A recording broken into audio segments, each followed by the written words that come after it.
Hello everyone, आज हम पढ़ने वाले क्लास 10 साइंस का चैप्टर नंबर फर्स्ट, जिसका नाम है केमिकल रिएक्शन एंड इक्वेशन। ये जो चैप्टर है वो काफ़ी इंटरेस्टिंग चैप्टर है। हम इसे विजुअल्स और एनिमेशन की मदद से काफ़ी सिंपल वे में कंप्लीट करेंगे। तो चलिए स्टार्ट करते हैं।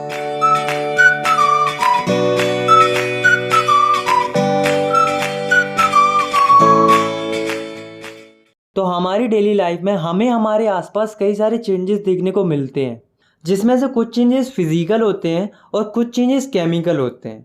तो चलिए समझते हैं कि फिजिकल और केमिकल चेंजेस आखिर होते क्या हैं। तो सबसे पहले हम समझते हैं कि फिजिकल चेंज क्या होते हैं। तो these are the changes which can be reversed, मतलब ये ऐसे चेंजेस होते हैं जो कि आसानी से रिवर्स हो जाते हैं। For example freezing of water, यानी कि पानी का बर्फ में जमना। गाइस, आपने नोटिस किया होगा जब हम पानी को रेफ्रिजरेटर में रखते हैं तो वह बर्फ बन जाता है, और जब हम उसे बाहर निकालते हैं तो वह वापस पानी बन जाता है। तो ये जो चेंज है वो फिजिकल चेंज है, क्योंकि यहाँ पर जो चेंज हो रहा है वो रिवर्सिबल है। अब हम समझते हैं केमिकल चेंजेस क्या होते हैं। तो these are the changes which can not be reversed, मतलब कि ये ऐसे चेंज होते हैं जो कि रिवर्स नहीं होते हैं। जैसे कि रस्टिंग ऑफ आयरन, मतलब लोहे पर जंग लगना। आपने देखा होगा कि जब हम लोहे को एटमॉस्फेयर में खुला छोड़ देते हैं तो लोहे पर जंग लग जाती है और लोहा खराब हो जाता है। तो ये जो चेंज है वो केमिकल चेंज है, क्योंकि एक बार लोहा अगर खराब हो जाता है तो वह वापस उसी स्टेट में नहीं आ पाता है। तो चलिए अब हम इस चैप्टर के दो इंपॉर्टेंट टर्म्स को समझते हैं, जो कि है रिएक्टेंट और प्रोडक्ट। तो ये दोनों टर्म्स आपको इस चैप्टर में कई बार सुनने को मिलेंगे। तो चलिए समझते हैं कि आखिर ये रिएक्टेंट और प्रोडक्ट होते क्या है। तो सबसे पहले हम समझते हैं कि रिएक्टेंट क्या होते हैं। तो the substance which take part in chemical reaction are called reactants, मतलब कि ऐसे सबस्टेंस जो केमिकल रिएक्शन में पार्ट लेते हैं उन्हें हम रिएक्टेंट कहते हैं। नेक्स्ट है प्रोडक्ट। प्रोडक्ट क्या होते हैं? तो the substance which are formed in the chemical reaction are called products, मतलब कि ऐसे सबस्टेंस जो कि केमिकल रिएक्शन में फॉर्म होते हैं उन्हें हम प्रोडक्ट्स कहते हैं। तो चलिए रिएक्टेंट्स और प्रोडक्ट्स को एक एग्जाम्पल के थ्रू समझते हैं। जैसे कि जब सोडियम वाटर से रिएक्ट करता है तो वो सोडियम हाइड्रोक्साइड प्लस हाइड्रोजन बनाता है। तो दोस्तों इस रिएक्शन को अगर हम ध्यान से देखेंगे तो इस रिएक्शन में सोडियम और वाटर जो है वो रिएक्टेंट है, क्योंकि ये दोनों इस रिएक्शन में पार्ट ले रहे हैं। और जो सोडियम हाइड्रोक्साइड और हाइड्रोजन है वे हैं प्रोडक्ट्स, क्योंकि ये दोनों इस रिएक्शन में फॉर्म हो रहे हैं। आई होप आपको रिएक्टेंट और प्रोडक्ट समझ में आ गए होंगे। तो अब हम इस चैप्टर के पहले टॉपिक को समझते हैं, जिसका नाम है chemical reaction. So the chemical reaction is the process in which two or more substance combine to form new substance, मतलब केमिकल रिएक्शन एक ऐसी प्रोसेस होती है जिसमें दो या दो से अधिक सबस्टेंस मिलकर एक नया सबस्टेंस बनाते हैं। फॉर एग्जाम्पल जब हाइड्रोजन और ऑक्सीजन की रिएक्शन होती है तो वाटर फॉर्म होता है। और दोस्तों इस रिएक्शन में जो हाइड्रोजन और ऑक्सीजन है वो रिएक्टेंट है, और जो वाटर फॉर्म हो रहा है वो प्रोडक्ट है। तो आप देख सकते हो यहाँ पर दो सब्सटेंस मिलकर एक नया सब्सटेंस बना रहे हैं, तो यहाँ पर केमिकल रिएक्शन हो रही है। तो केमिकल रिएक्शन क्या होती है ये तो हमने समझ लिया। अब हम ये समझते हैं कि केमिकल रिएक्शन होती है तो हमें क्या क्या चेंजेस देखने को मिलते हैं। तो जब केमिकल रिएक्शन होती है तो हमें ये चेंजेस देखने को मिल सकते हैं। मतलब जब केमिकल रिएक्शन होती है तो हमें रिएक्शन होने से पहले और रिएक्शन होने के बाद सब्सटेंस की स्टेट में चेंजेस देखने को मिल सकते हैं, जैसे कि solid to liquid, liquid to gas और गैस टू सॉलिड। और दूसरा चेंज जो हमें देखने को मिल सकता है वो है चेंज इन कलर, मतलब केमिकल रिएक्शन के दौरान हमें रिएक्टेंट और प्रोडक्ट्स के कलर में चेंजेस देखने को मिल सकते हैं। और तीसरा जो चेंज हमें देखने को मिल सकता है वो है इवोल्यूशन ऑफ गैस, मतलब केमिकल रिएक्शन के दौरान हमें गैस निकलती हुई दिख सकती है। चौथा चेंज जो हमें देखने को मिल सकता है वो है चेंज इन टेम्परेचर, मतलब केमिकल रिएक्शन के दौरान हमें रिएक्टेंट और प्रोडक्ट के टेम्परेचर में चेंजेस देखने को मिल सकता है। और पांचवा और लास्ट चेंज जो हमें देखने को मिल सकता है वो है फॉर्मेशन ऑफ प्रेसिपिटेट, मतलब कि जब भी केमिकल रिएक्शन होती है तो हमें प्रेसिपिटेट निकलते हुए दिख सकता है। अब हम इस चैप्टर के सबसे इंपॉर्टेंट टॉपिक को समझते हैं, जो कि है केमिकल इक्वेशंस। तो यहाँ बेसिकली हमें तीन चीज़ों को समझना है, जो कि है कि केमिकल इक्वेशन क्या होती है, हम इन्हें बैलेंस क्यों करते हैं और हम इन्हें बैलेंस कैसे कर सकते हैं। तो हम तीनों टॉपिक्स को एक एक करके समझेंगे। तो चलिए हम इन तीनों टॉपिक्स को एक एक करके समझते हैं। तो सबसे पहले हम समझते हैं केमिकल इक्वेशन होती क्या है। तो chemical equation is the symbolic representation of a chemical reaction with the help of symbols and फॉर्मूले। मतलब केमिकल रिएक्शन को उनके सिंबल्स और फॉर्मूले की फॉर्म में लिखने को ही हम केमिकल इक्वेशन कहते हैं।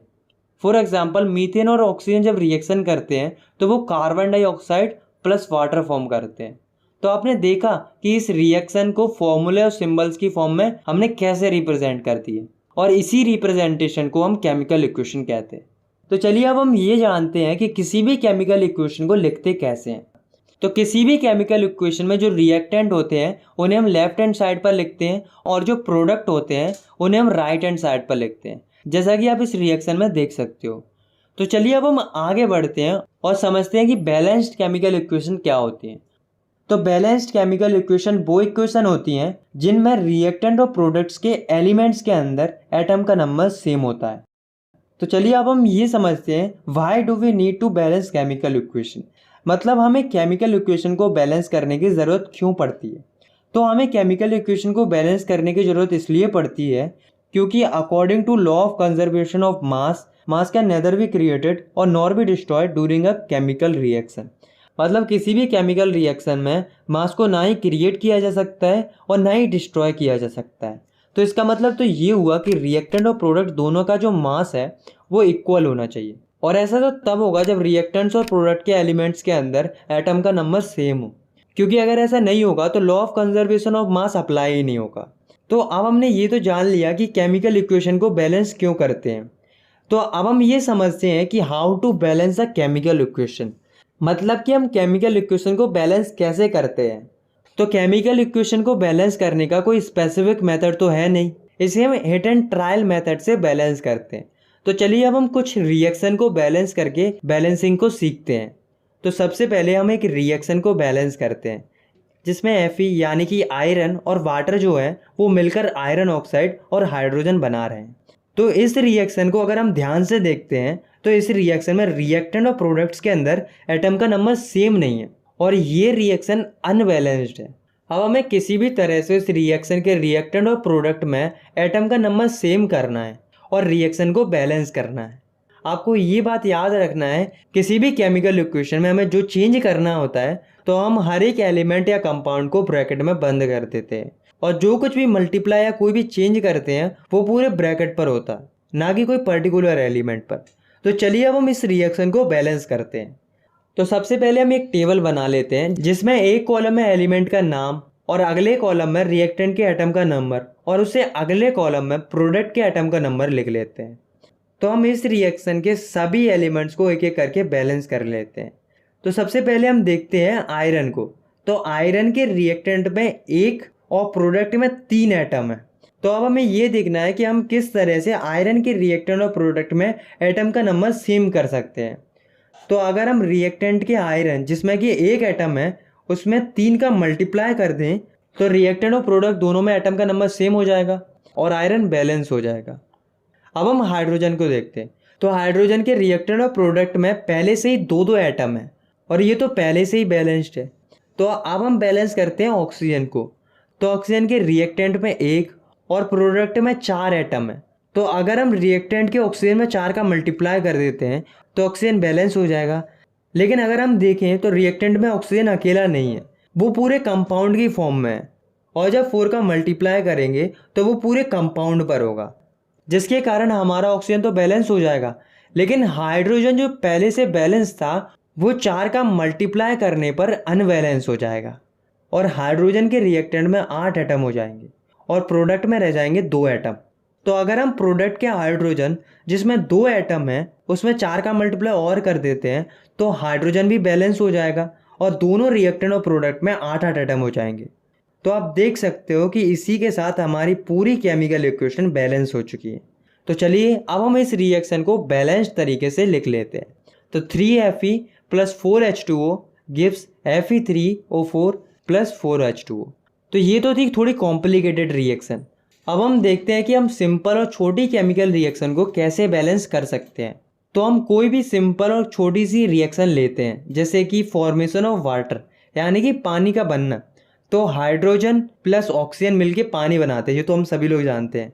तो इस रिएक्शन को बैलेंस करने के लिए हमें टेबल बनाने की ज़रूरत नहीं है, क्योंकि ये एक छोटी रिएक्शन है। इस रिएक्शन में हाइड्रोजन और ऑक्सीजन मिलकर वाटर बना रहे हैं, और यहाँ पर हम देखें तो हाइड्रोजन के रिएक्टेंट और प्रोडक्ट दोनों में दो दो एटम है। इसका मतलब ये तो पहले से ही बैलेंस्ड है। लेकिन ऑक्सीजन के रिएक्टेंट में 2 और प्रोडक्ट में 1 एटम है। तो अगर हम प्रोडक्ट में 2 का मल्टीप्लाई कर देते हैं तो ऑक्सीजन बैलेंस हो जाएगा। लेकिन प्रोडक्ट में जो ऑक्सीजन है वो पूरे कंपाउंड के फॉर्म में, और हम जो 2 का मल्टीप्लाई करेंगे वो पूरे कंपाउंड H2O पर होगा, जिससे हमारा हाइड्रोजन जो पहले से बैलेंस था वो अब अनबैलेंस हो जाएगा, और प्रोडक्ट के हाइड्रोजन जिसमें 2 एटम थे उसमें अब 4 एटम हो जाएंगे। तो अगर हम हाइड्रोजन के रिएक्टेंट जिसमें 2 एटम है उसमें 2 का मल्टीप्लाई और कर देते हैं तो हाइड्रोजन भी बैलेंस हो जाएगा। तो अब हमारी ये रिएक्शन भी बैलेंस हो चुकी है। और आप जितनी ज़्यादा रिएक्शन को बैलेंस करने की प्रैक्टिस करेंगे उतनी जल्दी आप किसी भी केमिकल रिएक्शन को बैलेंस कर पाएंगे। तो अब आप केमिकल इक्वेशन को बैलेंस कैसे करते हैं ये तो सीख चुके हैं। तो चलिए अब हम अगले टॉपिक की तरफ बढ़ते हैं, जो कि है टाइप्स ऑफ केमिकल रिएक्शन। तो ये जो टॉपिक है वो भी काफ़ी इंपॉर्टेंट टॉपिक है इस चैप्टर का। तो चलिए अब हम देखते हैं कि केमिकल रिएक्शन कितने टाइप की होती हैं। तो केमिकल रिएक्शन 6 टाइप की होती हैं: combination reaction, decomposition reaction, displacement reaction, double displacement reaction, oxidation and reduction reaction, और एक्सोथर्मिक एंड एंडोथर्मिक रिएक्शन। तो चलिए अब हम इन सारी रिएक्शंस को एक एक करके समझते हैं। तो सबसे पहले हम समझते हैं पहले टाइप की केमिकल रिएक्शन को, जो कि है कॉम्बिनेशन रिएक्शन। तो the reaction in which 2 or more reactants combine to form a single product is called a combination reaction। मतलब कि ऐसी रिएक्शन जिसमें 2 या 2 से अधिक रिएक्टेंट मिलकर एक सिंगल प्रोडक्ट बनाते हैं, ऐसी रिएक्शन को हम कॉम्बिनेशन रिएक्शन कहते हैं। चलिए अब हम इस रिएक्शन के कुछ एग्जाम्पल्स को देखते हैं। तो पहला एग्जाम्पल है फॉर्मेशन ऑफ वाटर, यानी कि पानी का बनना। जब हाइड्रोजन और ऑक्सीजन आपस में रिएक्शन करते हैं तो वाटर फॉर्म होता है, और ये जो रिएक्शन है वो कॉम्बिनेशन रिएक्शन है, क्योंकि यहाँ पर 2 रिएक्टेंट मिलकर एक सिंगल प्रोडक्ट बना रहे हैं। इसी का दूसरा एग्जाम्पल है बर्निंग ऑफ कोल। मतलब कार्बन और ऑक्सीजन की रिएक्शन होती है तो कार्बन डाइऑक्साइड फॉर्म होती है, और ये रिएक्शन भी कॉम्बिनेशन रिएक्शन है, क्योंकि इस रिएक्शन में 2 रिएक्टेंट यानी कि कार्बन और ऑक्सीजन मिलकर एक सिंगल प्रोडक्ट यानी कि कार्बन डाइऑक्साइड बना रहे हैं। तो चलिए अब हम दूसरी टाइप के केमिकल रिएक्शन को समझते हैं, जो कि है decomposition reaction. So the reaction in which a single reactant break down to form 2 or more products। मतलब ऐसी रिएक्शन जिसमें एक सिंगल रिएक्टेंट 2 या 2 से ज़्यादा प्रोडक्ट में टूट जाता है, उसे हम डीकम्पोजिशन रिएक्शन कहते हैं। तो यहाँ पर सोचने वाली बात ये है कि आखिर ये रिएक्टेंट टूट क्यों रहा है। कोई ना कोई एनर्जी तो होगी जिसके कारण ये रिएक्टेंट टूट रहा है। तो उसी एनर्जी के हिसाब से जो डीकम्पोजिशन रिएक्शन है वो 3 टाइप की होती है, जो कि thermal decomposition, electrolytic decomposition and photolytic decomposition. तो सबसे पहले हम समझते हैं थर्मल डिकम्पोजिशन को। तो ऐसा डिकम्पोजिशन जो कि हीट के द्वारा किया जाता है उसे हम थर्मल डिकम्पोजिशन कहते हैं। फॉर एग्जांपल, जब हम कैल्शियम कार्बोनेट को हीट करते हैं तो वह कैल्शियम ऑक्साइड यानी कि क्विक लाइम और कार्बन डाइऑक्साइड में टूट जाता है। दूसरी टाइप की डिकम्पोजिशन रिएक्शन है वो है इलेक्ट्रोलाइटिक डिकम्पोजिशन। तो ऐसा डिकम्पोजिशन जो कि इलेक्ट्रिसिटी की हेल्प से किया जाता है उसे हम इलेक्ट्रोलाइटिक डिकम्पोजिशन कहते हैं। जैसे कि जब हम वाटर में इलेक्ट्रिक करंट पास कराते हैं तो वह हाइड्रोजन और ऑक्सीजन 2 कंपाउंड में ब्रेक हो जाता है। तीसरे टाइप की डिकम्पोजिशन रिएक्शन है फोटोलाइटिक डिकम्पोजिशन। मतलब ऐसा डिकम्पोजिशन जो कि लाइट एनर्जी की हेल्प से किया जाता है उसे हम फोटोलाइटिक डिकम्पोजिशन कहते हैं। फॉर एग्जाम्पल, जब सिल्वर क्लोराइड के ऊपर सनलाइट पड़ती है तो वह सिल्वर और क्लोरीन में ब्रेक हो जाता है। तो चलिए अब हम आगे बढ़ते हैं और तीसरे टाइप के केमिकल रिएक्शन को समझते हैं, जो कि है डिस्प्लेसमेंट रिएक्शन। तो the reaction in which more reactive element displaces less reactive element from its compound और solution is called displacement reaction. मतलब कि ऐसी रिएक्शन जिसमें ज़्यादा रिएक्टिव एलिमेंट कम रिएक्टिव एलिमेंट को डिस्प्लेस कर देता है उसके कंपाउंड या सॉल्यूशन से, तो उसे हम डिस्प्लेसमेंट रिएक्शन कहते हैं।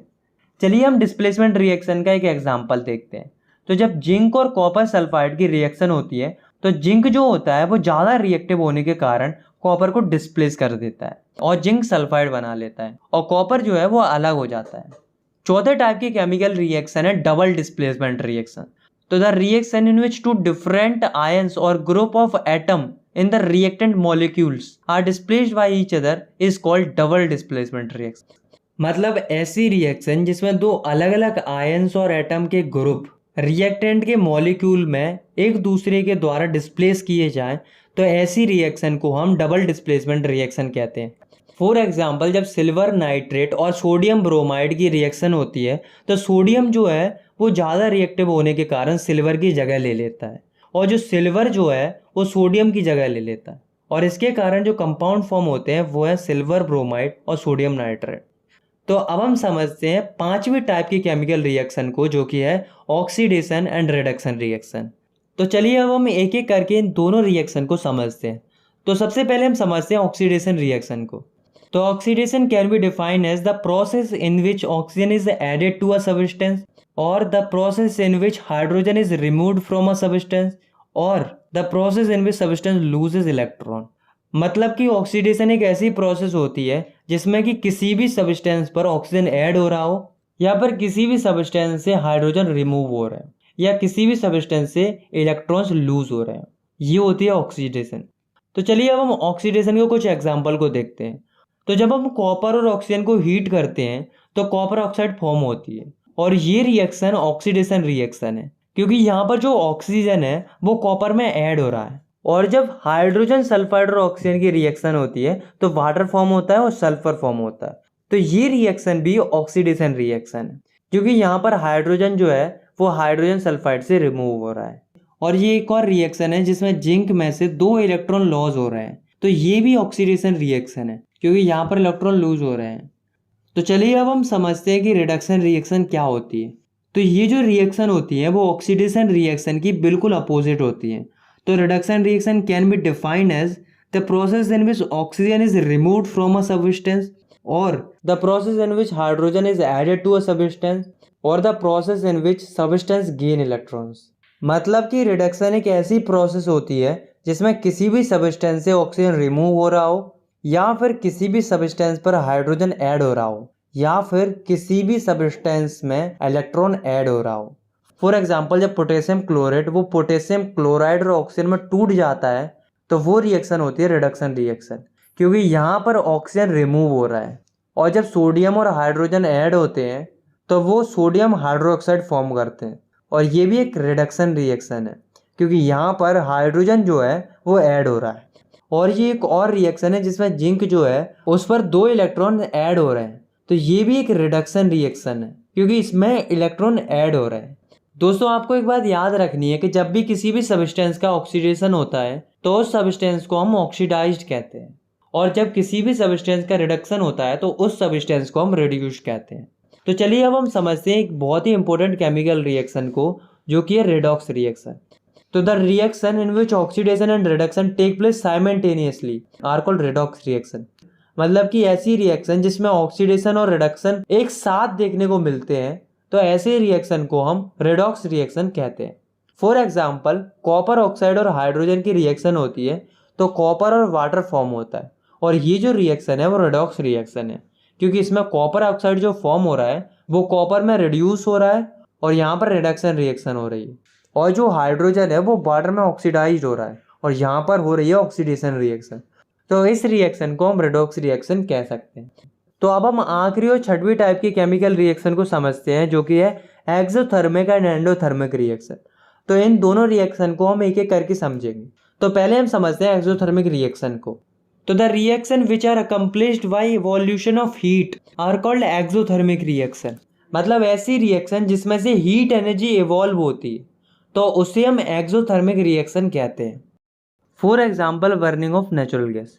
मतलब मीथेन और ऑक्सीजन की जब रिएक्शन होती है तो CO2 और वाटर फॉर्म होते हैं, और काफ़ी मात्रा में हीट निकलती है, और ये जो रिएक्शन होती है वो एक एक्सोथर्मिक रिएक्शन होती है।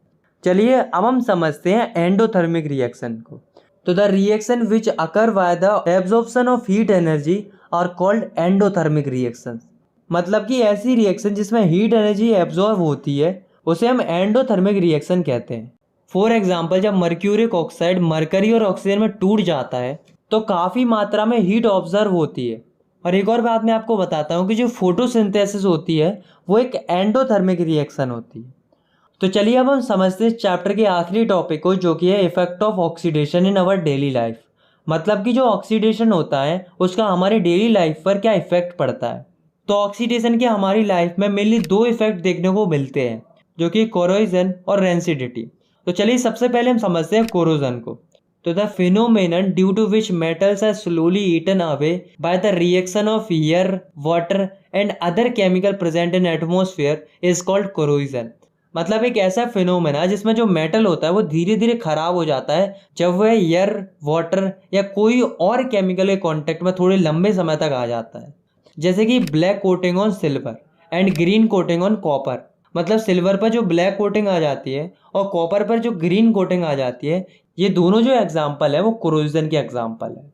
और अगर हम बात करें आयरन की, तो आयरन के केस में जो कोरोजन होता है उसे हम रस्टिंग ऑफ आयरन कहते हैं, जिसमें आयरन का कलर ब्राउनिश हो जाता है और वह कमजोर हो जाता है। इससे एक बात तो साफ हो जाती है कि जो कोरोजन होता है वो मेटल के लिए काफ़ी हार्मफुल साबित होता है।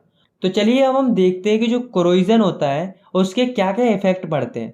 तो कोरोजन के कारण काफ़ी मात्रा में car bodies, bridges, iron railings, ships, specially जो मटेरियल जो आयरन से बने हुए होते हैं वो खराब हो जाते हैं, जिससे काफ़ी मात्रा में आयरन का नुकसान होता है। और इसी तरह से सिल्वर और कॉपर भी खराब हो जाता है। तो अब हमें ये देखना है कि क्या कोई ऐसा मेथड है जिससे हम कोरोजन से मेटल को प्रिवेंट कर सकते हैं। तो चलिए अब हम देखते हैं कि हम मेटल को कोरोजन से कैसे प्रिवेंट कर सकते हैं। तो इसके कुछ मेथड होते हैं, जैसे कि पेंटिंग। जो आयरन के ऑब्जेक्ट होते हैं अगर हम उन पर पेंट कर देते हैं तो वो डायरेक्टली एटमॉस्फेयर के कांटेक्ट में नहीं आ पाएंगे और कोरोजन से प्रिवेंट रहेंगे। और जो सिल्वर होता है उसे हम बाहरी एटमॉस्फेयर से दूर रखकर और उसकी रेगुलर क्लीनिंग कर कर कोरोजन से प्रिवेंट कर सकते हैं। और कॉपर को हम बेकिंग सोडा और सॉल्ट के पेस्ट बनाकर उसकी रेगुलर क्लीनिंग करके उसे भी हम कोरोजन से प्रिवेंट कर सकते हैं।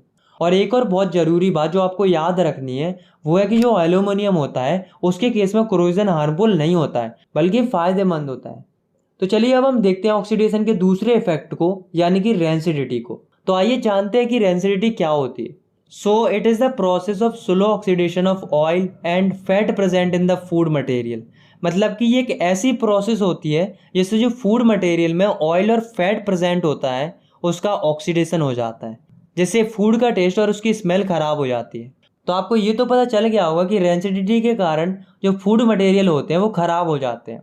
तो अब दोस्तों हम देखते हैं कि हम फूड मटेरियल्स को उन्हें हम रेंसिडिटी से कैसे प्रिवेंट कर सकते हैं। तो इसके कुछ मेथड होते हैं, तो चलिए हम वो भी देख लेते हैं। तो वो मेथड कौन कौन से होते हैं? By keeping food materials in air tight containers. मतलब कि जो फूड मटेरियल्स होते हैं उन्हें हम एयर टाइट कंटेनर्स में रख सकते हैं, जिससे जो फूड मटेरियल्स हैं वो डायरेक्ट एयर के कॉन्टेक्ट में नहीं आएंगे और वे रेंसिडिटी से प्रिवेंट रहेंगे। और दूसरा मेथड है by refrigeration of cooked food at low temperature. मतलब कि जो पका हुआ खाना होता है उसको हम रेफ्रिजरेटर में रख सकते हैं, जिससे फूड रेंसिडिटी से प्रिवेंट रहता है। और तीसरा मेथड है bye avoiding cooked food and food material in direct sunlight. मतलब जो पका हुआ खाना होता है और जो फूड मटेरियल होते हैं उन्हें हम डायरेक्ट सनलाइट से दूर रखकर रेंसिडिटी से प्रिवेंट कर सकते हैं। और चौथा और आखिरी मेथड है बाय एडिंग एंटीऑक्सीडेंट। मतलब जो फूड मटेरियल होते हैं उनमें एंटीऑक्सीडेंट ऐड करके हम उन्हें रेंसिडिटी से प्रिवेंट कर सकते हैं। दोस्तों आपने कई बार चिप्स तो खाए होंगे, आपने देखा होगा कि उनमें गैस भरी होती है। तो आपके दिमाग में क्वेश्चन जरूर आता होगा कि आखिर इन चिप्स के पैकेट्स के अंदर कौन सी गैस भरी जाती है और ये चिप्स के पैकेट्स के अंदर क्यों भरी जाती है। तो जो गैस चिप्स के पैकेट के अंदर भरी जाती है वो है नाइट्रोजन। और नाइट्रोजन गैस इसलिए भरी जाती है क्योंकि ये एंटीऑक्सीडेंट की तरह काम करती है और उन चिप्स को रेंसिडिटी से प्रिवेंट करती है। तो दोस्तों यहाँ पर हमारा जो चैप्टर है वो ख़त्म होता है। आई होप आपको ये चैप्टर समझ में आ गया होगा। अगर आपको ये वीडियो पसंद आई तो आप इस वीडियो को लाइक कर सकते हो और चाहो तो आप इस चैनल को सब्सक्राइब भी कर सकते हो ऐसे ही क्लास 10 की साइंस की वीडियोस आगे देखने के लिए। मिलते हैं नेक्स्ट वीडियो में, तब तक के लिए टेक केयर, बाय बाय।